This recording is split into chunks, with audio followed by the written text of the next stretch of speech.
Fronius Reserva versus Sigenergy. Which battery is best?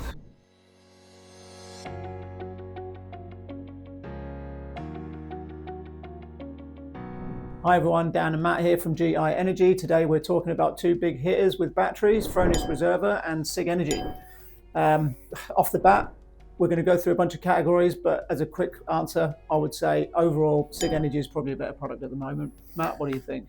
Yeah, I think right now there's no real question about that. If you're installing a new battery, it's going to be the Sig. I think there's a big caveat there, though, isn't there? It depends on your situation, doesn't it? So doesn't mean that everyone should go buy a Sigenergy battery, and that's the same can be said for any of these videos that we're doing with versus. It's horses for courses, and it depends obviously what you've already got installed and what your requirements are. Yes. So we're going to go through the company and background and support, the aesthetics, the price, the backup, the size, so physical size of the battery plus the storage capacity, the installation flexibility, EV integration, safety features of the battery, the warranties, and then lastly just the final verdict and closing thoughts. So first of all, the first category there, as always, is the company and the support. Matt? I love Fronius, and the company, no one comes close to it. 1945, so we're talking 80 years in business, not necessarily in solar directly, but obviously through welding and other things. But in solar, over 30 years of experience now. They set the benchmark in the industry over a decade ago when they brought out the Snap range of inverters. I've got one at home, you've got one at home. Yep. I've got the Gen 24 as well. So in terms of the company, I don't think anything else on the market holds a candle to that. Obviously, Sigenergy is a much newer company, very innovative, focused on firmware as well and integrations with their system, which is really, really exciting. So you've definitely got to give a fair bit of kudos behind that, because what they're trying to do and what they're pushing towards is really, really exciting. And obviously Fronius have been the longest standing company from that side. So if you're asking about the company there, I think you'd say Fronius because they've been around longer. Yeah. But there's definitely a lot more excitement building from Sigenergy. With support, again, I think you'd follow the same train of thought that they've been around a lot longer. Fronius have had a good support base in Australia for many, many years. They've got a lot of really experienced staff and engineers on their team as well, and a global company that have obviously built up a really fine reputation in Austria and across the globe as well now. Sigenergy support is obviously a lot newer, and their market share and popularity has absolutely exploded. So they're building that team and they're improving their service and support all the time. So again, because Fronius have been around a little bit longer, I think that's one way you need to say from a company side only, which is what we're obviously looking at here. Fronius is the company that's been around longer. Yeah, I think you have to give that one to them for all the reasons you said. It's they're just so solid, aren't they? Yeah. Their products have always been really great. Next one on the list was the price comparison. Two very different products, which we're obviously going to dig down into throughout these categories. But if you are doing a price comparison, obviously a bit tricky because a lot of people with the Reserva have the inverter already there. So how do you compare the two prices and who wins that one? That is harder. And obviously the main point there is what's installed already, if anything is. If you have a Gen 24 inverter in place, the pricing for the Fronius is going to be a little bit more friendly, most likely. But it may also be for a smaller amount of storage because the stacks are built very differently. So to keep it in short, if you had a Fronius Primo single phase inverter in and you were putting in 9.45 kilowatts of storage, that's going to be less than putting in 8 kilowatt hours of Sigenergy storage, because you need the Sigenergy controller, power sensor or gateway, and then the module. So it's a little bit tricky to answer. If you're going towards the bigger storage amounts, then Sigenergy is going to be better value per kilowatt hour that you spend, because their systems are able to achieve that higher capacity. So that one will really come down to, what's in place. If you wanted, I guess, to give an answer to that question rather than being a politician, I suppose if we're going completely fresh install, there's nothing in place, the Sigenergy is going to be a better price. I would say is the easiest way to answer that. Yeah, and just to clarify what that means for people who are brand new to solar and battery, when you're talking about Gen 24, that's a Fronius inverter, hybrid inverter.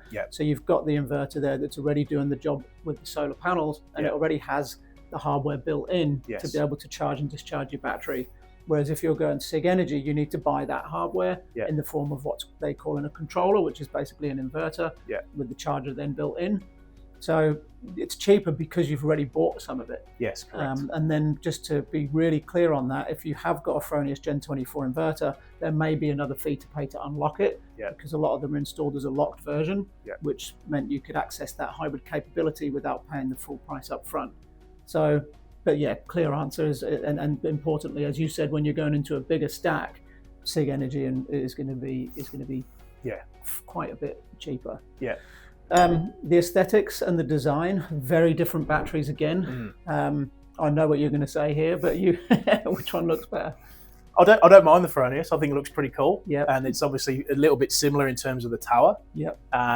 But yeah, I mean, there's something behind us now in some of these videos that looks pretty awesome. And because it's that all-in-one, I think the aesthetic there, when it's installed neatly and everything else about it, it just looks great. With the Fronius, you'd have the battery and the inverter obviously above or to the side, depending on where the installation is. So I think because it's the all-in-one, and you can obviously achieve a pretty large capacity without having multiple towers as well. Yeah. Then aesthetically, you've got the single one. You might want to have a couple there and make it look really awesome. And again, it does look neat. But I think if you just bring it back to, because it's including all these parts here, I think it looks pretty awesome. Yeah, I agree. I'd give it to Sig, but I do also agree that the Reserva does look good. Really slim. I should have mentioned that before. You might have a property where it's really difficult to find a location for a battery as well.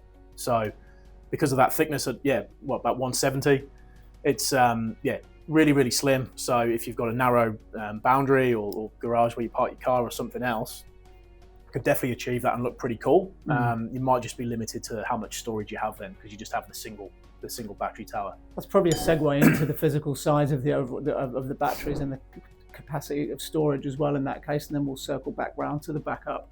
So in terms of the energy density, the size, the footprint, there's a clear winner there, isn't there? Yeah, the Fronius modules are 3.15 kilowatt hours per module. You can do up to 3 on a single phase site. You can do up to 5 on a 3-phase site.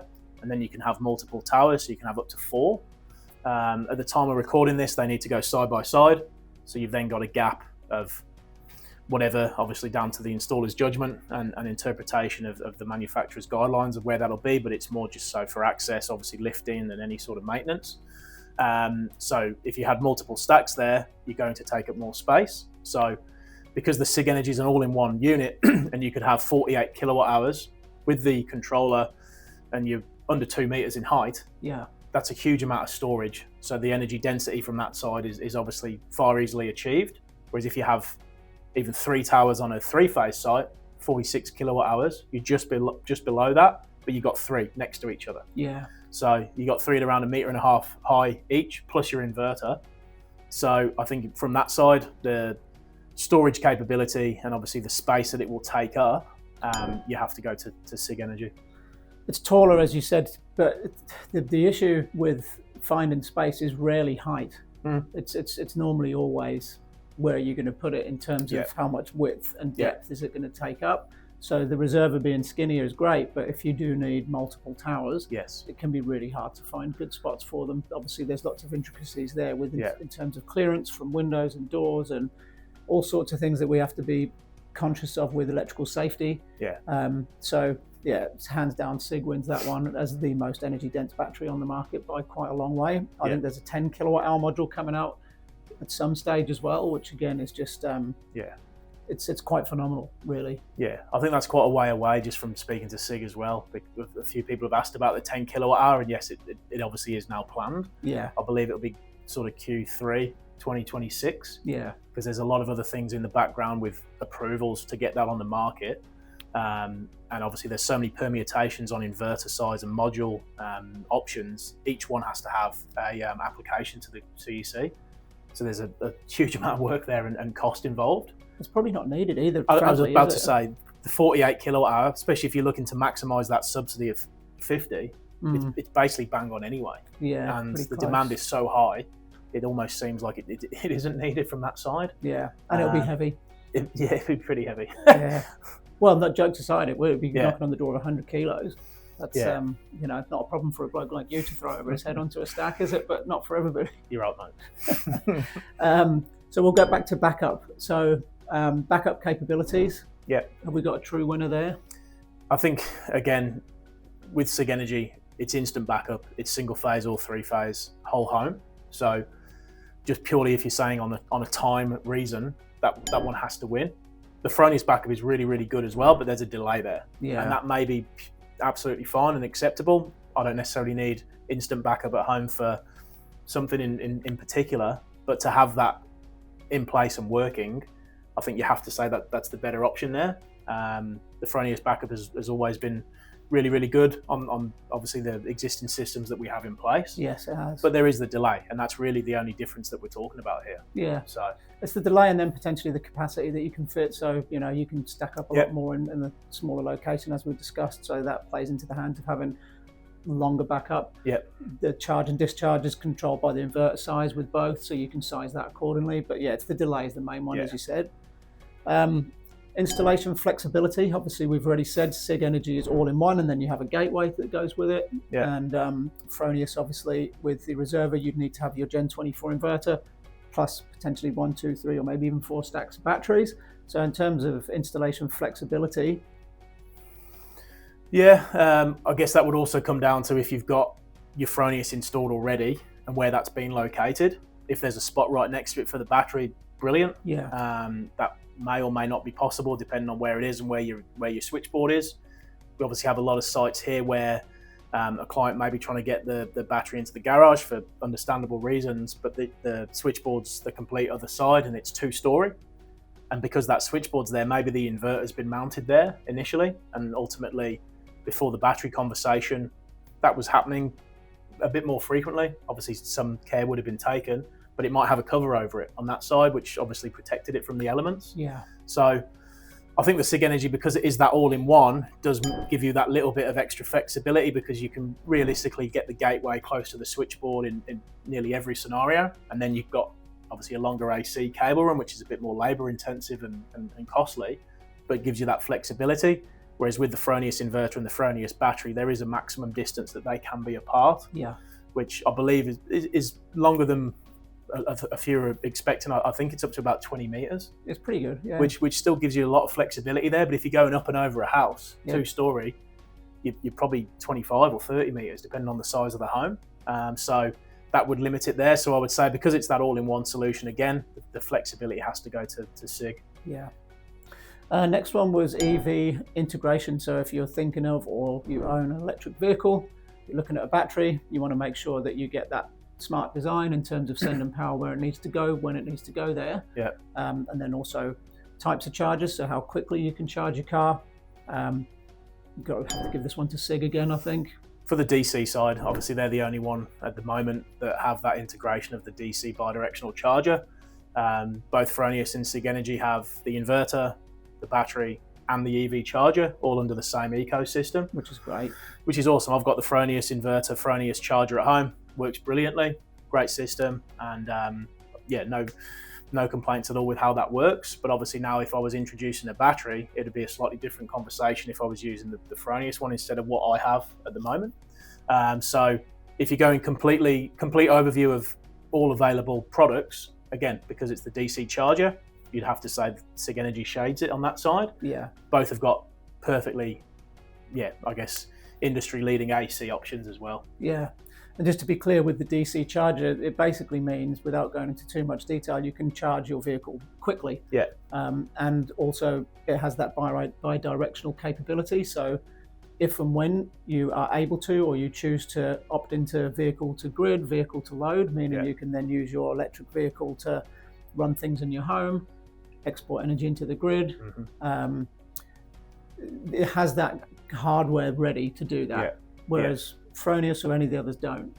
So you're not going to run out and buy one of those unless you want the real reason to buy one now is faster charging, and then in the future potentially your bi-directional capabilities.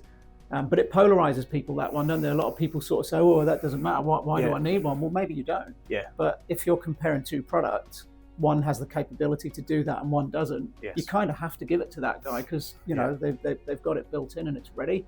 So you may not never use it. I would, if I was buying an electric vehicle, which at some point I will, I think I'd want a DC charger. I might wait until they come down in cost a bit, to be honest, because they are still quite expensive. But even if you don't have to charge your car quickly all the time, having that ability to do it when you need to, for me, I stress out when my phone battery gets to 50%. I'll be useless with an EV. Well, you'd see me on a Friday, and sometimes, I need to go and get some lunch or get something, and I've had to borrow someone's car because it's got to that point. And I've got a 7 kilowatt AC charger at home, and I'll try and obviously do that through solar or through like tariff windows or stuff. And obviously moving forward, if you've got a VPP or whatever else, and you had a 12.5 charger or 25 on 3-phase, you could potentially charge your car on a 3-phase site in 3 hours. Right in the middle of the day when it's free as well. That's what I mean. So as you said, both are awesome AC options, but just purely having the DC compatibility ready to go out the box. With the extra module. With the purchase of the module. It's the only one that can do it. Simple. Safety features. Again, 2 great products. We don't typically review batteries that we don't think are safe because we're only talking about things that we know and have had our hands on and installed. But I'd be happy having either in my own home from a safety point of view. They're both really good products. Sigenergy has some features possibly that Fronius don't. Is there a winner there? As you said, both really, really safe, great products. And I guess, Sig have obviously referenced the sensors and other bits and pieces in their system, the fire suppression. It hasn't really been something that Fronius have talked about in too much detail, but it's going to be a safe battery. So I guess purely from what we've been made aware of, Sigenergy have been very vocal about the safety of it, so you have to swing it that way. But again, in saying that, both very, very safe products that we're obviously very happy to install and would happily have at home. So the winner is safety. That's probably not the right thing to say, but it definitely is. Warranty comparisons. Again, both great products. I guess you could say here that Sigenergy is newer. There's a higher risk that they're not going to be around in 5 years' time, 6, 7, 8 years' time. So you could give it to Fronius in that respect. Other than that, though, they're both really good warranties, aren't they? Warranties are the same, but as you said, from a company that's been around longer, you'd obviously put a bit more weight behind that. They've got the runs on the board. They've been in business for a long time. If there's been an issue with the inverter in the past under warranty, it's been replaced in a timely manner. So you'd have to say with Fronius being the longest standing company, that they obviously have the stronger warranty on paper. That ties up the categories. I think the last thing that I would just say, again, which we did mention before, was it really depends on your situation. Obviously, we've given the majority of those categories to Sigenergy and hopefully explained why. But I don't want this to come across like we're knocking the Fronius Reserva battery, because if you do have a Gen 24 inverter installed, you've got the best inverter on the market, in our opinion. It's always been the highest quality inverter you can buy, and the battery is going to be really good. So if you've got that there, you need to look at the Reserva for sure. Absolutely. And then there may be some design limitations there with the size of the battery, especially on single phase. And then you might run into some issues with your location and where you can put it. So it doesn't mean just go buy a Reserva if you've got a Fronius Gen 24. It also doesn't mean, buy a Sigenergy over anything. You need to speak to someone who knows what they're doing and work all that stuff out with you. Anything else to add there? I think that's spot on. I think it's just, design the system correctly for what your needs are. Obviously, capacity-wise, backup, VPP integration, EV integration, whatever else. Because, if you do it right the first time, you're going to have a great system in place, ultimately, aren't you? So absolutely. We have a battery guide for those who are looking at different batteries. I'll put a link in the description of this video. You can click on it. It's totally free. Might be quite useful to download and have a read of.